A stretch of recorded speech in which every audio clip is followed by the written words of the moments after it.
Laissez sortir ces sentiments. Une tragédie peut s'avérer être notre plus grand bien si nous l'abordons d'une manière dont nous pouvons grandir. Libérez la colère de manière positive.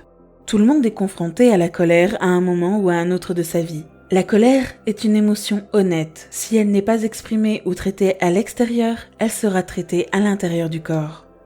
Et se développe alors généralement en une maladie ou un dysfonctionnement quelconque, comme la critique. Nous nous mettons généralement en colère à propos des mêmes choses encore et encore.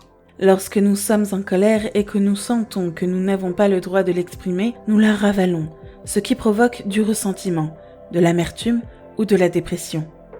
La meilleure solution consiste à parler ouvertement à la personne contre laquelle vous êtes en colère et à libérer les émotions refoulées. Vous pouvez dire « Je suis en colère contre toi parce que… ». Lorsque nous avons envie de crier sur quelqu'un, c'est que la colère s'est accumulée depuis longtemps. Souvent, c'est parce que nous avons l'impression de ne pas pouvoir parler à l'autre personne. La deuxième meilleure façon d'évacuer la colère est de parler à la personne dans le miroir. Trouvez-vous un miroir où vous vous sentirez en sécurité et où vous ne serez pas dérangé. Regardez vos propres yeux dans le miroir. Si vous n'y arrivez pas, concentrez-vous sur votre bouche ou votre nez. Regardez-vous ou voyez la personne qui, selon vous, vous a fait du mal. Rappelez-vous le moment où vous vous êtes mis en colère et laissez votre colère vous envahir. Vous commencez à dire à cette personne exactement ce qui vous met en colère. Montrez toute la colère que vous ressentez. Vous pouvez dire quelque chose comme « Je suis en colère contre toi parce que… » Je suis blessé parce que tu as fait, ou j'ai peur parce que tu. Si vous avez envie de vous exprimer physiquement, prenez des oreillers et commencez à les frapper, ou tordez une serviette. N'ayez pas peur de laisser votre colère suivre son cours naturel. Vous n'avez pas besoin de ressentir de la culpabilité ou de la honte. Rappelez-vous que nos sentiments sont des pensées en action. Ils ont un but. Et lorsque vous les libérez de votre esprit et de votre corps, vous faites de la place à l'intérieur pour d'autres expériences plus positives. Lorsque vous avez fini d'exprimer votre colère à l'autre ou aux autres personnes, faites de votre mieux pour leur pardonner. Le pardon est un acte de liberté pour vous-même, car vous n'êtes pas une victime. Le pardon est un acte de liberté pour vous-même, car c'est vous le seul à en bénéficier. Si vous ne pouvez pas pardonner à quelqu'un, l'exercice n'est qu'une affirmation négative et ne vous guérit pas. Il y a une différence entre libérer et ressasser de vieilles colères. Vous pouvez dire quelque chose comme « Ok, cette situation est terminée. C'est du passé. Maintenant, je n'approuve pas ton action. Et pourtant, je comprends que tu as fait de ton mieux avec les connaissances et la compréhension que tu avais à l'époque. J'en ai fini avec cela. Je te libère et te laisse partir. Tu es libre et je suis libre. » Vous devrez peut-être faire cet exercice plusieurs fois avant de sentir que vous vous êtes vraiment débarrassé de toute votre colère. Vous pouvez aussi vouloir travailler sur un ou plusieurs problèmes de colère. Faites ce qui vous semble le mieux. Il existe d'autres méthodes que nous pouvons utiliser pour libérer la colère. On peut crier dans un oreiller, on peut donner des coups de pied dans un oreiller, on peut frapper le lit ou un sac de boxe. On peut écrire une lettre de haine et la brûler. On peut crier dans sa voiture avec les vitres remontées. On peut jouer au tennis ou aller au terrain de golf et frapper les balles les unes après les autres. Nous pouvons faire de l'exercice en nageant ou en faisant plusieurs fois le tour du pâté de maison en courant ou simplement en frappant dans l'air. Le processus créatif est une libération naturelle des émotions. Un homme à mon séminaire a dit qu'il a utilisé un chronomètre à œuf quand il a commencé à crier dans un oreiller. Il s'était donné 10 minutes pour exprimer toutes ses frustrations et sa colère à l'égard de son père. Au bout de 5 minutes, il était épuisé et toutes les 30 secondes, il regardait le minuteur et se rendait compte qu'il lui restait encore quelques minutes à passer. J'avais l'habitude de battre le lit et de faire beaucoup de bruit, mais mes chiens ont peur et pensent que je suis en colère contre eux.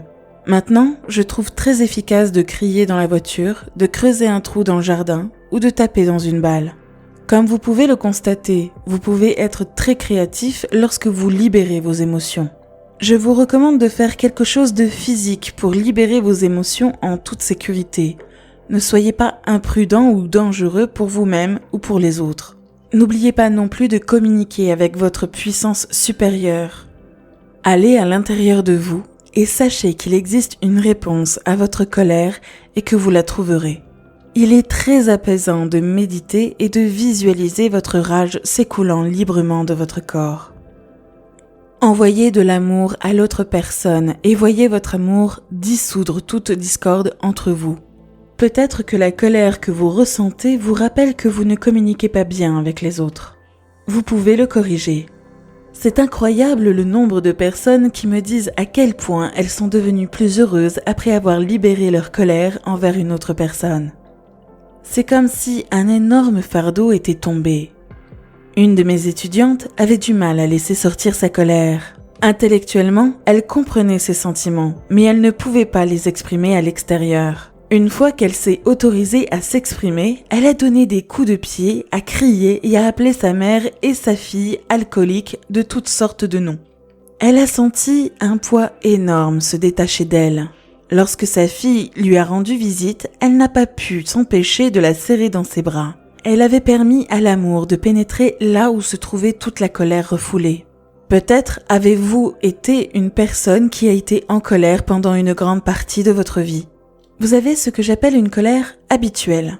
Quelque chose se produit et vous vous mettez en colère. Quelque chose d'autre se produit et vous vous mettez en colère à nouveau. Mais vous ne dépassez jamais le stade de la colère. La colère habituelle est enfantine. Il serait utile de se demander pourquoi je choisis d'être en colère tout le temps. Qu'est-ce que je fais pour créer une situation après l'autre qui me met en colère?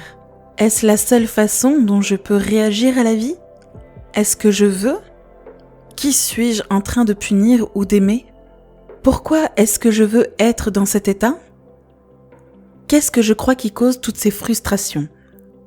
Qu'est-ce que j'aimais qui attire chez les autres le besoin de m'irriter? En d'autres termes, pourquoi croyez-vous que pour arriver à vos fins, vous devez vous mettre en colère?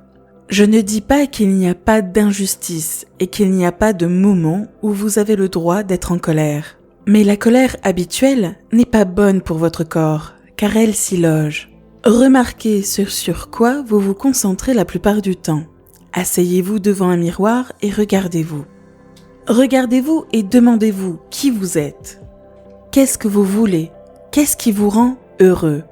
Que puis-je faire pour te rendre heureux? C'est le moment de faire autre chose, créer un nouvel espace en vous pour des modèles d'amour optimistes et joyeux. Les gens se mettent souvent en colère au volant de leur voiture. Les gens expriment souvent leur frustration à l'égard des autres mauvais conducteurs sur la route. Il y a longtemps que j'ai dépassé le fait que j'allais être contrarié à cause de l'incapacité de quelqu'un d'autre à suivre le code de la route. Donc, la façon dont je gère la conduite de ma voiture est la suivante. D'abord, je mets de l'amour dans la voiture quand j'y monte. Ensuite, je sais et j'affirme que je suis toujours entouré de merveilleux conducteurs compétents et heureux. Tout le monde autour de moi est un bon conducteur. Grâce à mes croyances et à mes affirmations, quand je suis sur la route, j'ai très peu de mauvais conducteurs autour de moi. Ils sont partis embêter la personne qui secoue son poing et crie. Vous savez, votre voiture est une extension de vous, tout comme tout et tout le monde sont des extensions de vous. Alors mettez de l'amour dans votre voiture et envoyez de l'amour à tous ceux qui vous entourent dans les rues et sur les autoroutes. Je crois que les parties de votre voiture sont similaires aux parties de votre corps. Laisser toutes vos émotions négatives s'accumuler en vous fait plus de mal que de bien. Selon les mots de Louise Hay, ressentir les émotions négatives et ne pas les faire sortir de son corps est en fait une très mauvaise façon de les gérer.